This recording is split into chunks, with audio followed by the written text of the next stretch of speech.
going through failures. I think a lot of people don't want to talk about this. Like people kind of like keep it on the hush, right? Like they don't want to bring to light that they feel like a failure ever.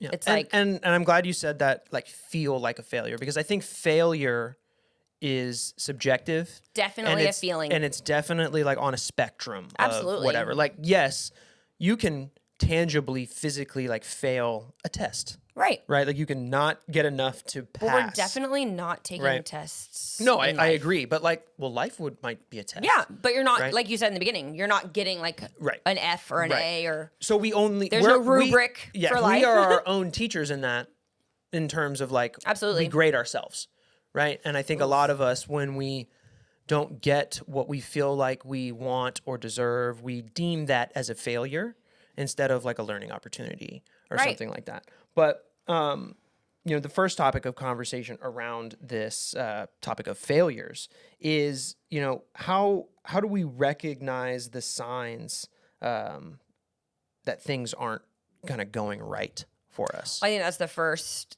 thing you have to do is recognize, because you're going to, in life, experience these failure, feelings or mindsets or moments. And it's important to recognize when these things are happening or something like an indicator, right? That, things aren't going right. For me, it's definitely emotional. I can sense the frustration, like anger or sadness is for me, higher. Yeah. My emotion is like feeling like super overwhelmed. Yeah. In what that's I'm doing. true too. Yeah. And I used to not be that way. Yeah. Like I don't know what. It's probably because of the challenges I've tasked myself with. Yeah. And like in my growth. You're performing at a higher level. Yeah. And I think as you have higher performance habits, #growth day, you have more to lose. So you're constantly feeling or constantly deciding whether you feel like a failure or you feel like a success, right? You, like you said in the beginning, you are your own, teacher, and you have to decide, am I feeling bad or am I feeling good? Yeah. And when you're feeling bad, you have to be able to understand like why it's happening. Yeah. So for like me right now, to just give this some like real world perspective, I recently went to Arizona as a part of a mastermind that I'm with. And I had like a whole shift in what it is that I'm trying to do with my life right now. And I decided to launch a coaching offer inside of my media business. I still have the media business, I still make content for people, still do all of that.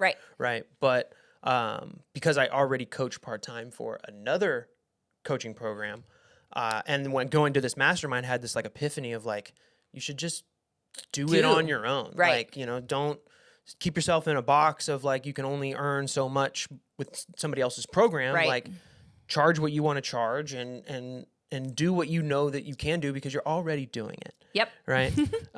But with doing anything new, and I've only been doing like, I'm in like week 4 or 5 of like really doing this. And it's been a slow start. Like like it's been very, very slow. But it's definitely challenging your mindset for sure. Oh, wouldn't you say? Sure. Oh yeah. Cause it's like, it's so new, it makes though. the first thing that I go through is like, did I make the right choice? Yep. Like, did I make the right choice? Am I doing, right. do I need to go all the way back? Right. Yeah. Is this really what I want to do? So, but it's getting over those thoughts and those frameworks inside of my head that are going to be the thing that propels me past being a failure.